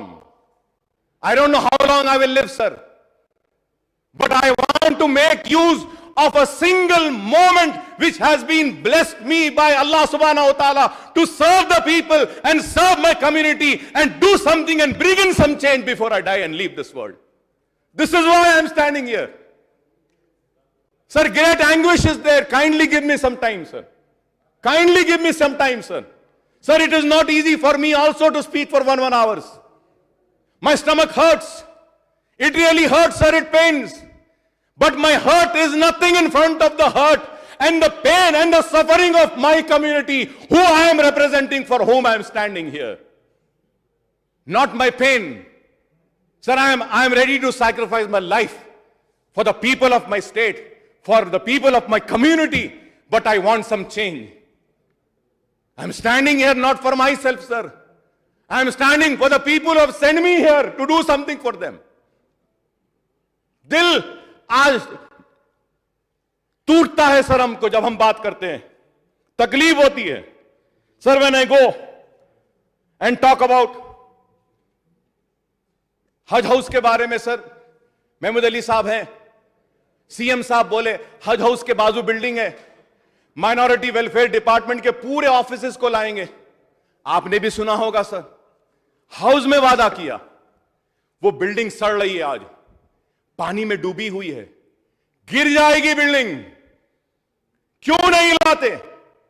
टिमरीज का ऑफिस बंजाराइल में या कहीं और है, या वहां किराया देते हैं, वो बिल्डिंग में क्यों नहीं लाते? क्यों नहीं लाते? क्यों नहीं बचाते पैसा? अनीसुल गुरबा के लिए मैं आपका शुक्रिया अदा करता हूं, दरगाह बनाने शाह के लिए मैं आपका शुक्रिया अदा करता हूं, तेलंगाना इस्लामिक सेंटर के लिए शुक्रिया अदा करता हूं, लेकिन अनीसुल गुरबा का काम कब कंप्लीट होगा? और sir, I want to come on record and say this sir, Anisul Ghurba is getting constructed. वहां पे छोटे से शॉप्स निकाले, ये सोचकर निकाले कि कमर्शियली हम अगर किराए पे देते हैं तो अनीसुल गुरबा खुद चल जाएगा। Sir, but the Waqf robbers, I would say sir, the Waqf robbers are trying to go use their political powers and their leaders and get those shops. औकाफ की जायदादों को लूटने वाले लुटेरों की नजर आज अनीसुल गुरबा पर भी है सर। सब कुछ लूट लिए, अब आज ये लोग इसको भी लूटना चाहते हैं सर। सर, मैं आपके जरिए सर हुकूमत से मुतालबा करूंगा कि वक्फ बोर्ड के ताल्लुक से, हां सर, मैं इस बात का भी शुक्रिया अदा करना है मुझे कि जामे निजामिया का ऑडिटोरियम भी कंप्लीट हुआ। चीफ मिनिस्टर साहब ने वादा किया था, जामे निजामिया का ऑडिटोरियम कंप्लीट हुआ। And sir, one more important thing जो मैं समझता हूं कि मेरा अखलाकी फरीजा है कि मैं केटी रामाराव साहब का शुक्रिया अदा करूं। Sir, Covid first wave and second wave के बाद में कोविड से मरने वालों को दफन होने के लिए खबरस्तानों में इजाजत नहीं दे रहे थे लोग कि नहीं, इसको कोविड है, यहां नहीं दफनाना, लेके जाओ। लेकिन I thank the young and the dynamic leader KT Rama Rao sahab. On my representation he said, Akbar bhai क्या है? मैंने कहा कि फकीर मुल्ला की दरगाह की ये वक्फ की जमीन है, वहां पे लैंड है, उसको दे दीजिए. Immediately he had called up the Rangareddy collector and a GO was issued and 50 acres of land was given for the burial of Muslims of Old City. Thank you very much, sir. Sir वहां पे हम Covid में 400 मुस्लिम मैयतों को तदफीन करें. 400 Covid में हमने तदफीन किया. Old city में कब्रिस्तान नहीं है, लेकिन वो एक कब्रिस्तान मिलने से अब तक 910 मैयतों को हमने तदफीन किया. सर मैं याद दिलाना चाहता हूं महमूद अली साहब को कि पहाड़ी शरीफ का रैंप कब से हो रहा है साहब? 10 बरस हो जाते हैं सर. पहाड़ी शरीफ सब अब तक कंप्लीट नहीं. अजमेर के रुबात बना दीजिए, कब बनाएंगे? जहांगीर पीरा की दरगाह का काम कब होगा वो भी बताइए. फिर मैं Telangana Islamic culture and convention centre की तामीर कब होगी वो भी बोलिए. सर तेलंगाना ये इस्लामिक सेंटर कन्वेंशन सेंटर के लिए मैं चीफ मिनिस्टर साहब का शुक्रिया अदा करूंगा इस वास्ते सर कि कोकापेट गंडीपेट के करीब में 10 एकड़ जमीन इस सेंटर के लिए दिए हैं. आप अंदाजा लगाइए उसकी कीमत क्या होगी. मैं चीफ मिनिस्टर साहब का शुक्रिया अदा करता हूं. Sir construction and repair renovation of 411 number of churches in the state का भी एक जियो आया था, वो भी नहीं हुआ. Construction and repair renovation of Waqf institutes का उसका जियोज आए हैं 292.83 करोड़, कब कंप्लीट होगा? Construction of 117 numbers of Urdu Ghar cum Shaadi Khanas in the states. Am I right और रॉन्ग? कई हमारे मिलेस के शादी खानाज भी है कंस्ट्रक्शन. Amount is 41.49. सर उसको भी कंप्लीट करिए. And finally sir I come on the subject which I have been screaming and shouting about from years, sir. That is Waqf board, sir. Waqf board. Waqf board तबाह और बर्बाद हो रहा है sir. Sir वक्फ board कैसे चल रहा है मालूम सर आपको? ऑनरेबल स्पीकर साहब, ये बड़े पहाड़ की दरगाह, जहांगीर पीरा की दरगाह, दरगाह यूसुफ बाबा शरीफ बाबा की दरगाह, और फिर बाबा शरफुद्दीन साहब की पहाड़ी की दरगाह, यहां पे जो हुंडियां रहते हैं ना साहब, वो हुंडियों में जो पैसा आता है वो कितना है मालूम सर आपको? एवरी ईयर 7 करोड़ आते हैं. वक्फ बोर्ड का एनुअल बजट कितना है मालूम साहब आपको? 9 करोड़. अगर हुंडियां बंद हो गए तो वक्फ बोर्ड बंद हो जाएगा. हुंडियों से आ रहा है. और सर आपको मालूम होगा वक्फ बोर्ड की इतनी जायदादें हैं, वक्फ बोर्ड का किराया कितना आता है सर? 1 करोड़ या 1.5 करोड़. सर 25 बरस 50 बरस से किराया बढ़ा नहीं, किराया लाए नहीं, किराए के लिए कुछ नहीं करे. क्या कर रहा है बोर्ड? सर अगर सही तरीके से किराया रिन्यू कर देंगे ना सर, तो 5 से 6 करोड़ रुपए तो सिर्फ किराए में आ सकते हैं. लैंड जो इनके हैं उसको अगर डेवलप करेंगे, तो 8-10 करोड़ रुपए किराया आ सकता है. लेकिन ये लोग करना नहीं चाहते. कितने लैंड है सर वक्फ बोर्ड के? लाइन ऑफ लैंड है सर, लेकिन क्या कर रहे हैं सर? कुछ नहीं करते. एंड बेस्ट थिंग सर, जो लड़की का या किसी औरत का तलाक हो जाता है तो उसको वक्फ बोर्ड से पेंशन देते हैं सर. स्पीकर साहब आप सुन के हैरत होगी आप. पेंशन कैसा देते हैं मालूम साहब आपको? वो औरत को क्या करना है? कोर्ट को जाना है. महमूद अली साहब आप भी सुनिए. पेंशन देते हैं कैसा? कोर्ट को जाना, कोर्ट से ऑर्डर लाना कि मेरा तलाक हो गया. कोर्ट ऑर्डर देता है इनको 2000 दो, इनको 3000 दो, इनको 5000 दो. तो उसके बाद में कोर्ट के ऑर्डर पे देते हैं. निकाह कोर्ट कर रहा है या काजी कर रहा है? तलाक काजी देता, काजी के सामने होती है या कोर्ट कर रहा है? काजी का certificate is enough to give, लेकिन नहीं देते. Sir you know what happened sir? Last week one woman got an order from the court that she is a divorcee woman, and the court gave a direction that 8,000 rupees a month should be paid to this lady who's a divorcee. You know sir what Waqf board did? Waqf board called their standing council and said you challenge this 8,000. ये 8,000 कहीं को देना, इसको बहुत ज्यादा है, 8,000 नहीं देंगे बोल के चैलेंज कर. क्या है बताइए सर आप? अरे वक्फ बोर्ड किसके लिए है? चैरिटी के लिए, गरीबों की मदद के लिए, बेवाओं की मदद के लिए, यतीमों की मदद के लिए, बीमारों की इलाज के लिए है। लेकिन ये लोग क्या कर रहे हैं? सिर्फ लूट कर खा रहे हैं सर। वक्फ बोर्ड पूरा तबाह बर्बाद हो गया सर। आज वक्फ बोर्ड को बंद करें, बंद करने के बाद क्या हुआ सर? खोल दिए, फिर लूटम लाठी जारी है। गुट्टाला बेगम पेट की दरगाह की जमीन चले गई, चंगी चिल्ला के पास चले गई, चरलापल्ली में चले गई, मीर मोमिन चुक की दरगाह की जमीन उप्पल में चली गई, बड़े पहाड़ की दरगाह की जमीन चले गई, मेदक डिस्ट्रिक्ट में चला गया, निजामाबाद में चला गया, मुसराय मुसाफिरखाना चला गया, हुसैन शाह वली रहमतुल्लाह अलैह की दरगाह की जमीन चले गई, हजरत शाह राजू खत्ताल की रहमतुल्लाह अलैह की दरगाह की मिटपल्ली में चले गई, अली साद आशुर खाने की जमीन चली गई। सब चले जा रहे हैं सर। सर हमको कुछ नहीं चाहिए, वक्फ बोर्ड की जमीनें हमको दे दीजिए, हमको काफी है, हम अपनी जमीनों के जरिए कर सकते हैं। आप चोट उप्पल में सर मीर मोहम्मद साहब की पहाड़ी, नलगुंडा रोड, नानक रामगुड़ा के पास नलगुंडा रोड पे काजियों की जमीन चली गई। सर मैं आपके जरिए हुकूमत से मुतालबा करूंगा सर एक एक लॉयर को 100, 200 केसेस दिए वक्फ बोर्ड में, फिक्स नहीं कर सकते सर। 10 केस लड़े, सब हार रहे हैं, केसेस पूरे हार रहे हैं, कोई देखने वाला नहीं है। सर मैं आपके जरिए हुकूमत से दरखास्त करूंगा कि आप औकाफी जायदादों का तहफ्फुज कीजिए। और अफसोस के साथ कहना पड़ता है 50% से ज्यादा जमीन पर अगर किसी का क्लेम है एनक्रोचर के कॉलम में तो वो गवर्नमेंट है। सर ये किसी की जागीर नहीं, ये मेरी जागीर नहीं, मेरे बाप की जागीर नहीं, किसी के बाप की जागीर नहीं, ये अल्लाह की अमानत है। मुसलमानों के लिए है, बेवाओं के लिए है, यतीमों के लिए है, गरीबों के लिए है, बीमारों के लिए है, तालीम के लिए है, खुशहाली के लिए है। लेकिन लोग लूट रहे हैं और खा रहे हैं जमीन को। आज मुझे क्या मिला सर? गच्ची बौली, बड़े बड़े टावर्स, आईएसबी, ईमार, विप्रो, माइक्रोसॉफ्ट कहां पर है? वक्फ की जमीन।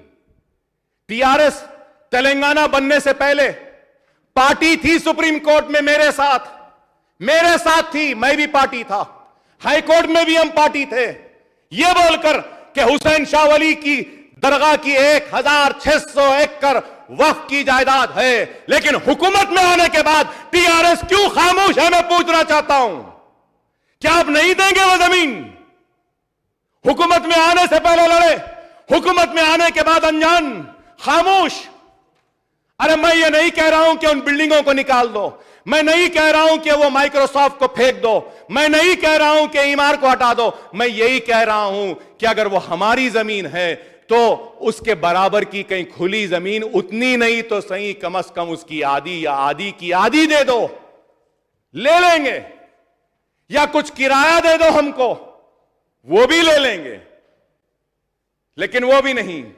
बाबा शरफुद्दीन साहब की पहाड़ी की दरगाह 3000 एकड़ इंटरनेशनल एयरपोर्ट में चले गई sir I fought and I would say that I would always remember few leaders in my life.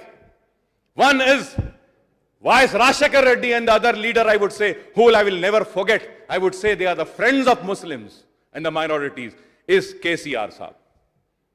Sir, Rajshekar Reddy at that time when I fought in the house of Andhra Pradesh, he said, Akbar, don't scream so much. What do you want? I said, sir, give me my land. When I gave the calculation, he said, how many acres? Sir, acquiring is different. The land which was not acquired is also not available. Kindly give me the land which has not been acquired. Sir, he passed a GO. He passed a GO saying that what Akbar is saying is right. And 85 acres of land was given to Waqf Board. Sir, आज वो 85 एकड़ पे 50 एकड़ international airport की दीवार के बाजू में है सर, वहां पे कब्जा हो रहा है। वक्फ बोर्ड क्या कर रही? कुछ नहीं कर सकती। चीफ मिनिस्टर साहब ने कहा कि जुडिशियल पावर्स देंगे वक्फ बोर्ड को। कब देंगे? सब लुटने के बाद देंगे। जब कुछ नहीं रहेगा तब देंगे। कब देंगे? जुडिशियल पावर जब तक नहीं देंगे, जब तक हम कुछ नहीं कर सकेंगे। सर, मैं आपसे दरखास्त करूंगा, माइनॉरिटी वेलफेयर के डिस्कशन में और एक बात कहूंगा, केटीआर साहब से दरखास्त करूंगा आपके जरिए, जैसा आपने कब्रिस्तान के लिए जमीन दी है, और जमीन आना है उसमें अब तक नहीं दी है, माबाकी दी दीजिए, और उसमें से थोड़ी जमीन शियाओं के कब्रिस्तान के वास्ते भी दे दीजिए, शिया हजरात की कब्रिस्तान के लिए। सर, मैं उम्मीद करता हूं कि माइनॉरिटी वेलफेयर के ताल्लुक से जितने भी मसाइल मैंने उठाए हैं उस पर हुकूमत संजीदगी के साथ गौर करेगी। सर, थोड़ा सा टाइम दीजिए, अब ये सेकंड सब्जेक्ट पे आऊंगा। Sir, old city development. Yes sir, old city development, I have to speak sir, I request you sir to give me. मैं बात करिए, 1 घंटा 15 मिनट हुआ। अब साहब आप सब्जेक्ट ऐसा रखे साहब, अब मैं क्या करूं बोलिए, बोलना तो पड़ेगा ना सर। भाई मैं गलत बोला क्या? बोलिए भाई, मैं किसके लिए कह रहा हूं? सर, मुझे बोलने दीजिए थोड़ी देर। मैं हैदराबाद ओल्ड सिटी के ताल्लुक से भी कहूंगा sir. Sir, firstly sir, I think today is a very historic day, I would say, and this day would be always remembered in the history of Legislative Assembly. For the first time ever, whether it was Andhra Pradesh or now it is the Telangana, for the first time ever, old city development has been or is going to be discussed in this August House. I thank you very much, sir. आज तक कभी नहीं हुआ. Never ever in Andhra Pradesh there was a discussion on old city. But today, I am honored and I am thankful to the government, I would say, for bringing up this discussion, sir. And going forward, sir, I had many other things to be mentioned in that, sir, but I would not go into detail. I'll just go one by one with what Honorable Minister Saab had given the statement.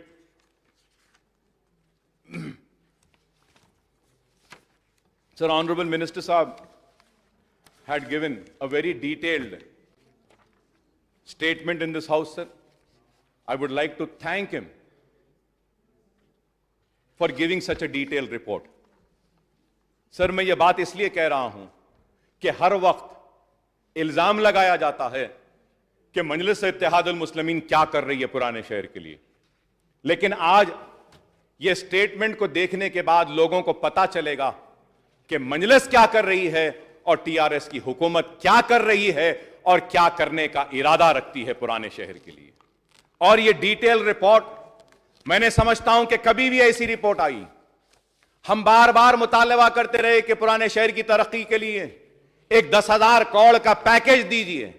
हम याद करते थे राजशेखर रेड्डी साहब को कि उन्होंने 2,000 करोड़ का package old city के लिए दिया था, लेकिन जब ये किताब को देखते हैं तो हमको पता चलता है कि पुराने शहर में 10,000 करोड़ के काम होने वाले हैं या जारी हैं या तकमील होंगे।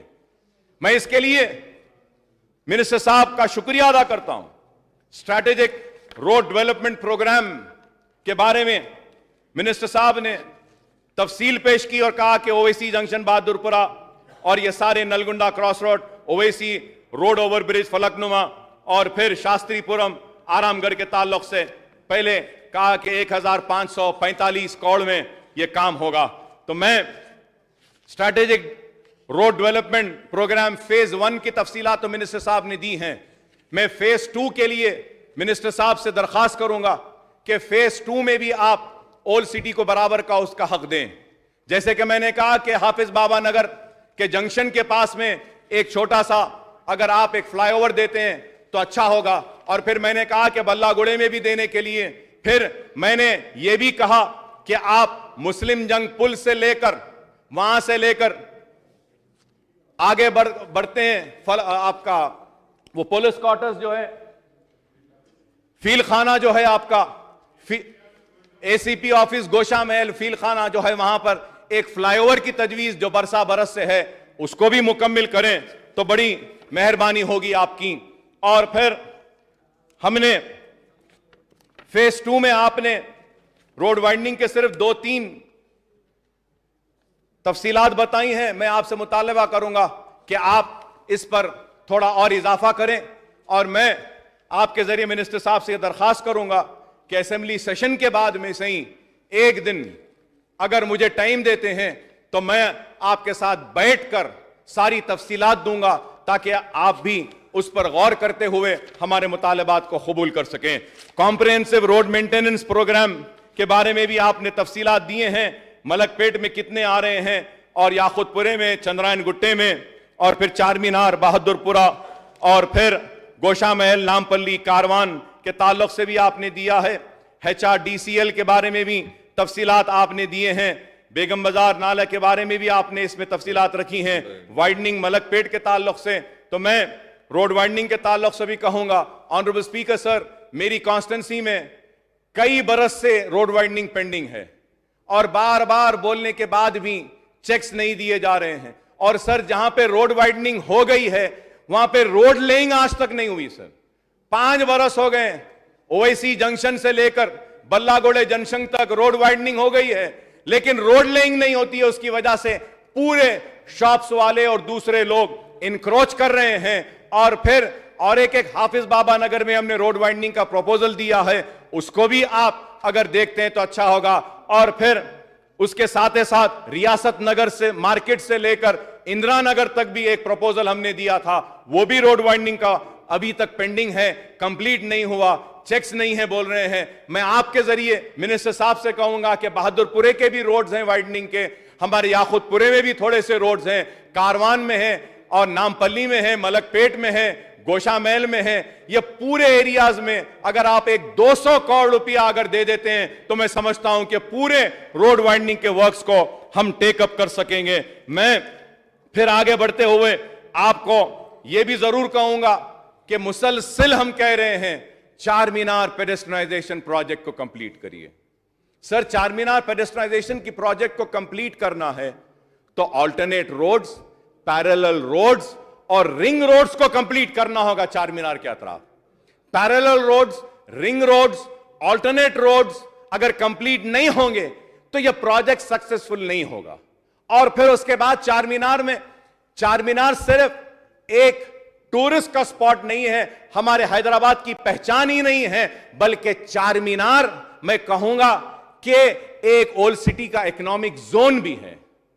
तो आप उस इकोनॉमिक जोन को डिस्टर्ब नहीं करते हुए उनको आप दूसरी जगह पर, जैसे हमने प्रपोज किया था सालारजंग म्यूजियम के सामने 2 ब्रिजेस डालने के लिए, जियो जारी हुआ, लेकिन आज तक उसके ड्राइंग्स कंप्लीट नहीं हुए, उसका काम शुरू नहीं हुआ है। मैं दरखास्त करूंगा कि जल्द अज जल्द आप उस काम को भी कंप्लीट कराइए। लाड़ बाजार का जो एरिया है वहां पे चंडीगढ़ को हमारे MLA बलाला साहब गए थे, जाकर देखें। सर, चंडीगढ़ में सुनेरी गुरुद्वारा का जो पैसेज है वो अच्छा हो गया। चांदनी चौक दिल्ली की बदल गई, कैनॉट प्लेस दिल्ली का बदल गया। अब लाड़ बाजार भी अपने बदलने के इंतजार में है, बदलने के इंतजार में है। KT रामाराव साहब ने वादा किया था कि हम करेंगे, जरूर इसको लेंगे, चेंज करेंगे। वादा किया कि पुराने शहर फत्तरगड्डी को इस्तंबुल बनाएंगे। मैं उम्मीद करता हूं कि आप जल्द अज जल्द इसको लेंगे। अगर नहीं करेंगे तो फिर चार मीनार की वो खूबसूरती, चार मीनार की वो अजमत को हमको बहाल करना होगा। और उम्मीद करते हैं कि आप चार मीनार पेडेस्ट्रियनाइजेशन के प्रोजेक्ट को लेंगे। और फिर रोड वाइडनिंग के ताल्लुक से मैंने कहा एडिशनल रोड वाइडनिंग की भी तफसीलात यहां पर हैं, इसमें और थोड़े इजाफे हैं, हम इंशाल्लाह वो भी आपको देंगे। और फिर CPP road widening words including SRDP funding है, मिट्टी का शेर, लाल बाजार जो अल्टरनेट पैरेलल रोड्स मैंने कहा वो भी हैं, लेकिन इसमें और थोड़े से रोड्स हैं, उसको लेना होगा CPP प्रोजेक्ट में। तो उम्मीद करता हूं कि आप वो भी लेंगे। और फिर ट्रैफिक जंक्शंस के ताल्लुक से कई जंक्शंस हमने आइडेंटिफाई किए हैं, लेकिन वो जंक्शंस को नहीं लिया गया पुराने शहर में। उम्मीद करता हूं कि आप वो जंक्शंस को भी लेंगे। ब्रिजेस, नए पुल के ब्रिज के ताल्लुक से भी मैंने मिनिस्टर साहब से कहा है और मिनिस्टर साहब ने वादा किया है कि करेंगे। और उसके साथ ही साथ मैं याद दिलाना चाहता हूं कि मिनिस्टर साहब से मैंने KT रामाराव साहब से और एक दरखास्त की थी, वो ये थी कि 7 टूम्स को अच्छा करें। Sir, regularly I interact with the Aga Khan Foundation people, I go, I visit, I have seen also the work which is being taken up by them. I regularly meet them. My colleague Kausar Saab also meets them. They are doing a wonderful work, I would say. We need to appreciate them. And using this opportunity, I want to thank the Aga Khan Foundation for taking up the work of 7 tombs on behalf of myself, my party, and the people of Old City. Sir, ये वहां पर और tourism को develop किया जा सकता है। शेखपेट से एक मोनो ट्रेन का भी हमने एक रिक्वेस्ट किया था आपको। और फिर sir, Golconda diamond was famous sir, तो एक वो डायमंड का एक पैसेज है जो 7 टूम से सीधा जाता है फोर्ट तक, तो वो उस पैसेज में रोड वाइडनिंग थोड़ी सी करनी है। अगर करेंगे तो इंप्रूवमेंट होगा। और 7 टूम्स के सामने डिफेंस की एक लैंड है, अगर लेटर लिखते हैं डिफेंस की वो लैंड अगर दे देते हैं तो that can be made as a parking lot for improvement of tourism. Sir, हमारे पास मेरी कॉन्स्टिट्यूंसी में याकुतपुरे में सर वी हैव वो पाएगा tombs are there, that is also very beautiful. Tourism can be developed there, we need to develop sir. एक काला ताजमहल बोलकर भी एक हमारे पास ओल्ड सिटी में, वो भी हम कर सकते हैं। लेकिन ये इतने टूरिस्ट के हैं, और मैं टूरिज्म मिनिस्टर साहब से कहूंगा कि आप टूरिज्म के पैकेज में एक पैकेज लीजिए कि पुराने शहर में ये पूरा, उसके साथ साथ एक टूरिज्म का पैकेज बनाइए। जहांगीर पीरा की दरगाह को लेके जा रहे, बड़े पहाड़ की दरगाह को लेके जा रहे, बाबा शरफुद्दीन साहब की पहाड़ी को लेकर आ रहे, और नामपल्ली लेकर आ रहे हैं Dargah Yousufain. Sir, if you remember sir, I had made a request for improvement of Nampally Dargah Hazrat Yousuf Baba and Sharief Baba sir. तो सीएम साहब ने कहा कि अकबर भाई सही आपने कहा, हम वो दरगाह यूसुफैन के पास भी डेवलप करेंगे, रोड वाइडनिंग करेंगे, और बहुत अच्छी तजवीज है आपकी, यूसुफैन की दरगाह बड़ी है। तो सर, आज तक भी कुछ नहीं हुआ। खैर, मुझे यकीन है कि होगा। आप थोड़ा प्रपोजल बनाइए, एक प्लान बनाइए, जब भी होगा इंशाल्लाह वो काम होगा, हमको यकीन है सर। उसके आगे बढ़ते हुए मैं ये भी कहूंगा आपसे कि नाला वर्क्स के ताल्लुक से आज भी मैंने कहा कि फिरंगी नाला है, वो बहुत जरूरी है वो नाले को लेना। अगर हम फिरंगी नाले को नहीं लेंगे तो जलपल्ली का तालाब या बुरहान चेरू का तालाब, फिर उसके बाद गुरम चेरू ये तालाब, ये सारे फिरंगी नाला बंद होने की वजह से। और इसके लिए मैं ये भी कहूंगा कि मैंने मिनिस्टर साहब को मेरी कॉन्स्टिट्यूंसी के ताल्लुक से 300 करोड़ के एक सीवरेज का एक प्लान आपको बनाकर दिया था, वादा किया आपने उसको मंजूरी देंगे। मैं आपसे दरखास्त करता हूं कि आप वो सीवरेज के उस प्लान की मंजूरी दे दीजिए। और फिरंगी नाले का भी एक हिस्सा मेरी कॉन्स्टिट्यूंसी में आता है, मैं जिम्मेदारी लेता हूं कि इंक्रोचमेंट को मैं हटाऊंगा। आप सैंक्शंस दीजिए, काम कराना मेरी जिम्मेदारी है, हम कराएंगे।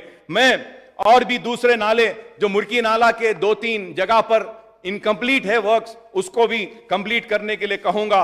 वाटर सप्लाई के लिए, सीवरेज के लिए हालिया अरसे में ऐलान हुआ कि शहर के अतराफ में एसटीपी प्लांट्स और पानी की लाइन सीवरेज के लिए, तो मैं उम्मीद करता हूं कि आप सीवरेज ट्रीटमेंट प्लांट्स हमारे पास भी देंगे, हमारे ओल्ड सिटी में भी देंगे। ये हमारे पास मोहम्मद नगर नाला, मुर्की नाला है, यहां पर अगर आप देंगे तो पानी सही हो जाएगा और गंदा साफ होकर उन नालों में जा सकता है। फिर गुरम चेरू है, सुरम चेरू है हमारे पास, पल्ले चेरू है, यहां पर भी आप एसटीपी दे सकते हैं। और थोड़े से रिजर्वायर्स के लिए भी हमने अपील की थी, एक बल्लागुड़े में एक और एक रिजर्वायर के लिए मैंने प्रपोजल दिया था। और अनसर्व्ड एरिया जो है वहां पे पानी लाइंस के लिए भी हमने दरखास्त की थी। उम्मीद करते हैं कि आप उसको भी लेंगे। और फिर ये लाइट के ताल्लुक से भी कहूंगा कि जहां जहां पर भी रोड वाइडनिंग हो गई है सर, वहां पे खंबे आज भी वैसी रखे हुए हैं, खंबे वैसी रखे हुए हैं सर। और एक मैं रिक्वेस्ट करूंगा कि रोड वाइडनिंग जब होती है तो उसी वक्त वो लाइट के खंभों को हटाना चाहिए। बरसों बरस हो जाते हैं लेकिन वो खंबे नहीं हटते हैं। और मैं हुकूमत का जो प्रोग्राम है, जो एलईडी स्ट्रीट लाइट्स का, उसका भी इस्तेमाल करता हूं। उम्मीद करता हूं कि हमको भी उसमें बराबर का हिस्सा मिलेगा। और फिर ये 2 बेडरूम हाउसिंग के ताल्लुक से भी कहूंगा कि 2 बेडरूम हाउसिंग आप ले रहे हैं, मेरी कॉन्स्टिट्यूंसी में एमसीएच का म्युनिसिपल का क्वार्टर्स है, वहां पर मैंने जमीन दी थी, वहां पे बनाने के लिए वो कंप्लीट हुए हैं। बल्लागुड़े में भी जमीन दी है, वहां पर भी कंप्लीट हुआ है। और फिर और पुराने म्युनिसिपल क्वार्टर्स हैं, उस जो नए जो बने हैं, यहां के लोगों को हम वहां पे शिफ्ट कर कर यहां पे नए और एक 900 2 बेडरूम हम ले सकते हैं। मैं आपसे रिक्वेस्ट करूंगा कि आप उसको भी ले लें।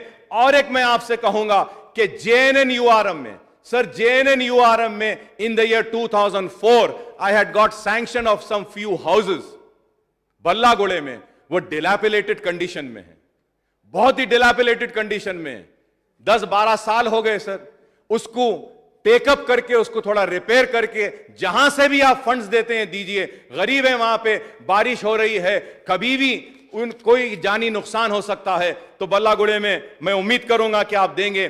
फलकनुमा के पास भी 2 बेडरूम्स बनाए हैं, वो कंप्लीशन पे है, उसका भी अलॉटमेंट है। और उसके साथ ही साथ मलकपेट में भी कंप्लीट हुआ है, वहां पे भी अलॉट करे हैं। और मेरी पार्टी के जानिब से हमने ये मुतालबा किया था कि मलकपेट में चंचलगुड़ा जेल है या प्रिंटिंग प्रेस है, यहां पर भी आप IT टावर्स ले सकते हैं या फिर आप कुछ और डेवलपमेंट ला सकते हैं। और मेरी पार्टी के जानिब से उस्मानिया हॉस्पिटल को कंस्ट्रक्ट करने के लिए मुतालबा किया गया है। मैं आपसे मुतालबा करूंगा कि हमारी पार्टी ने जो मुतालबा किया है, हमारी पार्टी ने जो स्टैंड लिया है, हम उस पर हैं। लेकिन उसके साथ मैं ये कहूंगा कि उस्मानिया हॉस्पिटल की जो अजमत है उसको बचाते हुए अगर नया इजाफा होता है तो बहुत अच्छा होगा। बस हमको दवाखाना होना है और दवाखाना उस्मानिया हॉस्पिटल की तामीर कीजिए। और उसके साथ ही साथ सर, मक्का मस्जिद के सामने निजामिया तिबी कॉलेज है। मैंने जब मेरे कॉन्स्टिट्यूंसी में आता था सर, तो तेलंगाना बनने से पहले 6 करोड़ रुपए मंजूर करवाए थे, लेकिन काम नहीं हुआ। वो निजामिया तिबी कॉलेज की बिल्डिंग भी आज बिल्कुल कमजोर हो रही है, पानी टपक रहा है, गिर रहे हैं। सर, यूनानी मेडिसिन उर्दू मीडियम का एक ही कोर्स है, खुदारा उसको बचा लीजिए, उसको खत्म होने ना दीजिए। हमारी आपसे यह दरखास्त है। और फिर जो आपने स्वच्छ ऑटो टिप्पर का भी आगाज किया, उसका भी खैर मुकदम करते हैं। फिर आपने जो बिन फ्री हैदराबाद बनाने का जो फैसला लिया है, इस्तकबाल करते हैं सर। लेकिन प्लीज आपसे रिक्वेस्ट करूंगा, ये बिन फ्री करने से लोग जहां चाहे वहां कचरा फेंक रहे हैं, इसके ऊपर भी कुछ मॉनिटर कीजिए, या तो किसी लोगों को लगाइए। कचरा उठ नहीं रहा है, साफ नहीं हो रहा है। मैं उम्मीद करता हूं कि आप उस पर भी जरूर गौर करेंगे।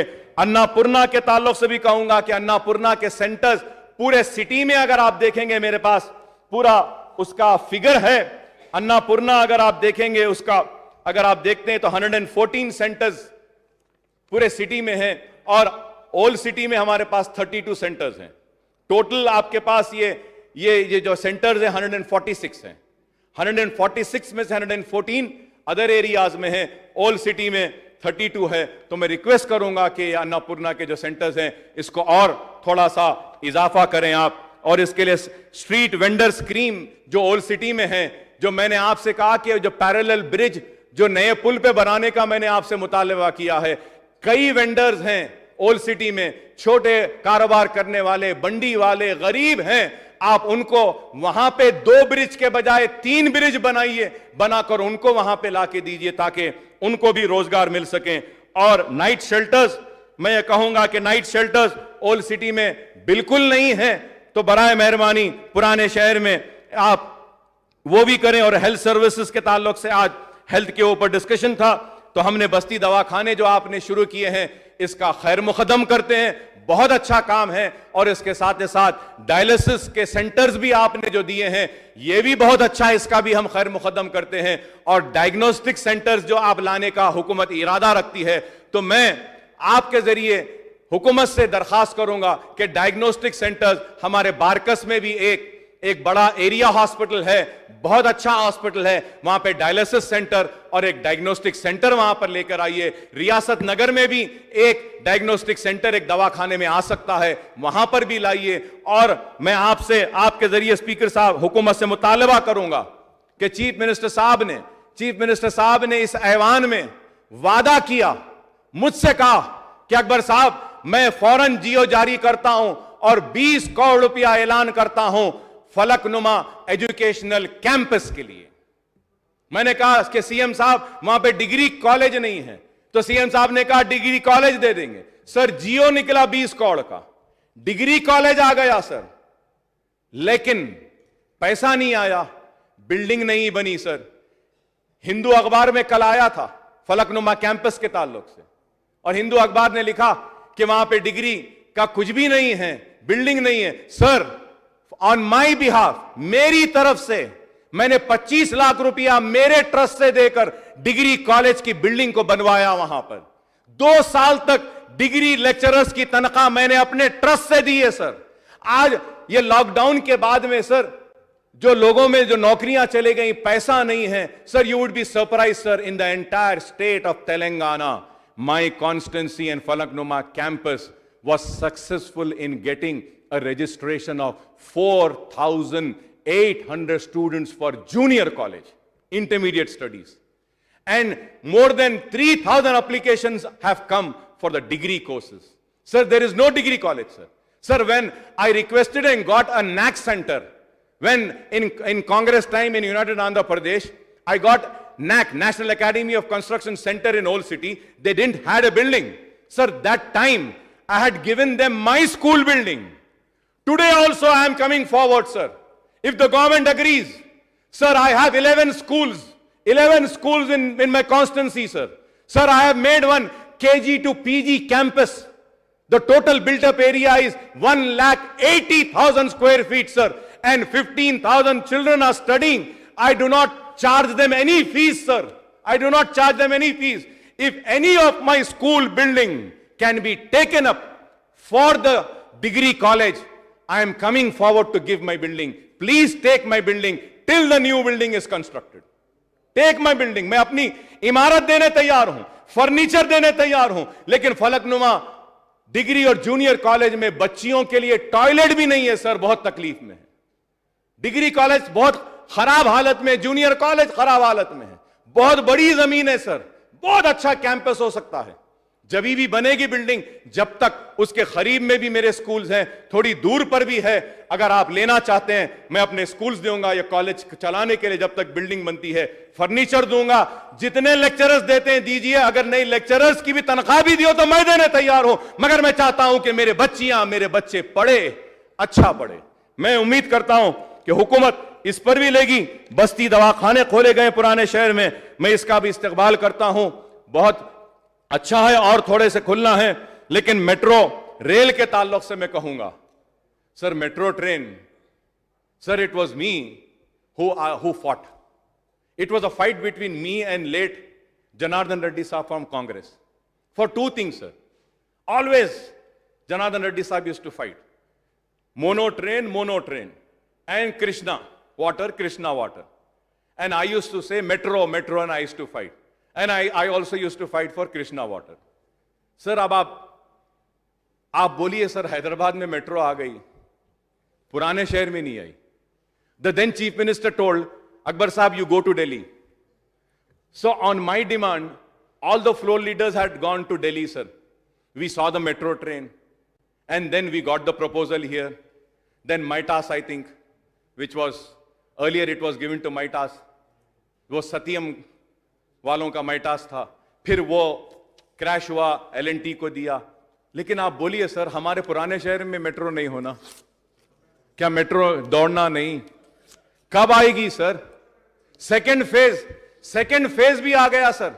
सेकंड फेज इंटरनेशनल एयरपोर्ट तक वादा करे थे कि फर्स्ट फेज में आप लेंगे नए पुल से होते हुए और पुराने शहर में जाएगा फलकनुमा तक, और सेकंड फेज में मुझसे वादा करे थे कि अकबर साहब सेकंड फेज में हम मलकपेट से ओवैसी हॉस्पिटल से होता हुआ बल्लागोड़े से लेते हुए पीछे से इंटरनेशनल एयरपोर्ट ले जाएंगे। सेकंड फेज में भी नहीं है। आप मेट्रो ट्रेन लाइए सर, प्लीज, मैं रिक्वेस्ट कर रहा हूं आपसे। लोग हमको पूछ रहे हैं, जब मैंने एक एलिनेशन का एक ड्राइंग दिया था सर, तो उस वक्त बोले कि अकबर साहब मूसी में से नहीं ले जा सकते। लेकिन क्या है, मूसा नदी में आज मेट्रो के स्टेशन बन गए। हम एलिनेट करने के लिए ड्राइंग्स और रूट देते हैं तो बोले कि एनवायरमेंट क्लियरेंस होना पड़ता है। हम बोलते हैं तो एनवायरमेंट क्लियरेंस, और उनको डालना है तो कोई क्लियरेंस की जरूरत नहीं है। ये कैसी नाइंसाफी है बताइए। अरे आप क्यों नहीं लाते मेट्रो ट्रेन को? छोटे मिनी बसेस नहीं है, बसेस नहीं है ओल्ड सिटी में। आज बहुत तंग है ओल्ड सिटी के गलियां, और ओल्ड सिटी में हमने मुतालबा किया था कि चंचलगुड़े में भी कैंपस है डिग्री कॉलेज का, वहां पर भी लाने के लिए, बलाला साहब के एरिया में हमने रिक्वेस्ट की थी कि कारवान में भी लाने के लिए, लेकिन नहीं हुआ। सर बाजारघाट में हाई स्कूल है, वो भी कैंपस के डेवलपमेंट के लिए हमने कहा, आज तक वो बाजारघाट नहीं लिया। And to the surprise of this august house sir, Bahadurpura constituency में गवर्नमेंट जूनियर कॉलेज व डिग्री कॉलेज नहीं है, एक भी नहीं है। आईटीआई बहादुरपुरे में है, कॉन्स्टिट्यूंसी में बहादुरपुरे में आईटीआई की जमीन है, वहां पे रमनसपुरे में, वहां पे आप एक junior degree, finishing sir, degree and junior college ले सकते हैं। मेरी रिक्वेस्ट है आपसे, लीजिए सर। हमारे बच्चे पढ़ना चाहते हैं, अपॉर्चुनिटीज होना उनको, अगर अपॉर्चुनिटी मिलेगी तो मुझे यकीन है कि हमारे पास से भी जरूर और काबिल बच्चे निकल सकते हैं, बच्चियां निकल सकती हैं। मैं उम्मीद करता हूं कि करेंगे। Quli Qutub Shah urban development authority कायम किया गया, आज फंड्स नहीं है, कुछ भी नहीं है वहां पे, और कुली कुतुब शाह की मीटिंग बुलाइए, कुछ फंड्स दीजिए पुराने शहर की तरक्की के लिए खुद। और फिर मौजमजाई मार्केट का आपने काम किया, हम इसके लिए मुबारकबादी देते हैं। मीर आलम मंडी को डेवलप करने का हमने प्रपोजल दिया है, उसका वो भी प्रपोजल पेंडिंग है, आप उसको मंजूर दीजिए। मीर आलम टैंक के ताल्लुक से आपने तफसीलात रखी हैं, आज ऐवान में भी कहा है, उसके लिए भी मैं आपका शुक्रिया अदा करता हूं। और फिर हेरिटेज जो है हमारा हेरिटेज, उसको बचाइए। मैं उम्मीद करता हूं कि आप हमारे हेरिटेज को भी बचाएंगे, और जो भी बातें हमने इस ऐवान में रखी हैं, मैंने कोशिश की है कि सारे मसाइल को रखने की। हो सकता है कि कुछ भूल गया हूं, तो इंशाल्लाह अगर आप कोई मीटिंग बुलाते हैं तो इंशाल्लाह जरूर मैं आपके सामने रखूंगा। मगर यह कहते हुए रुखसत होता हूं कि वो पुराना शहर जिसको ये कहा जाता है कि यहां ये मोतियों का शहर है, ये हीरे का शहर है, ये पुराना शहर आज मुंतजर है अपनी तरक्की के लिए, मुंतजिर है अपनी खुशहाली को देखने के लिए। पुराना शहर मुंतजिर है स्काईवेज को देखने के लिए, पुराना शहर मुंतजिर है हाईटेक सिटी की तरह टावर्स को देखने के लिए, पुराना शहर मुंतजिर है मूसा नदी की गंदगी के खात्मे को देखने के लिए, पुराना शहर मुंतजिर है नया उस्मानिया हॉस्पिटल देखने के लिए, पुराना शहर मुंतजिर है निजामिया तिबी कॉलेज की अजमत को बहाल होते हुए देखने के लिए, पुराना शहर मुंतजिर है मक्का मस्जिद के काम जो तामीर का खत्म होने पर, पुराना शहर मुंतजिर है कि आप जरूर पुराने शहर को बना देंगे इस्तांबुल, और बना देंगे खूबसूरत और खुशहाली लाएंगे। मैं उम्मीद करता हूं कि माइनॉरिटी वेलफेयर में भी जो जो इश्यूज मैंने उठाए हैं, उन इश्यूज पर हुकूमत संजीदगी के साथ गौर करते हुए बराबर जवाब देगी और जरूरी इकदाम उठाएगी। मैं स्पीकर साहब आपका ममनून हूं, मशकूर हूं कि आपने मुझे इतना वक्त दिया है। आप हमारे मसाइल को रखने के लिए आपका शुक्रिया, ऐवान के सारे अराकीन का शुक्रिया, हमारे मिनिस्टर साहब का, महमूद अली साहब का शुक्रिया। हम महमूद अली साहब को देखकर फख्र करते हैं कि हमारा एक भाई इस मुकाम पर पहुंचा है, और इसी तरीके से हम देखना चाहते हैं कि महमूद भाई भी हमको फख्र करवाएंगे पुराने शहर और मुसलमानों के डेवलपमेंट के जरिए। शुक्रिया सर, अस्सलाम वालेकुम।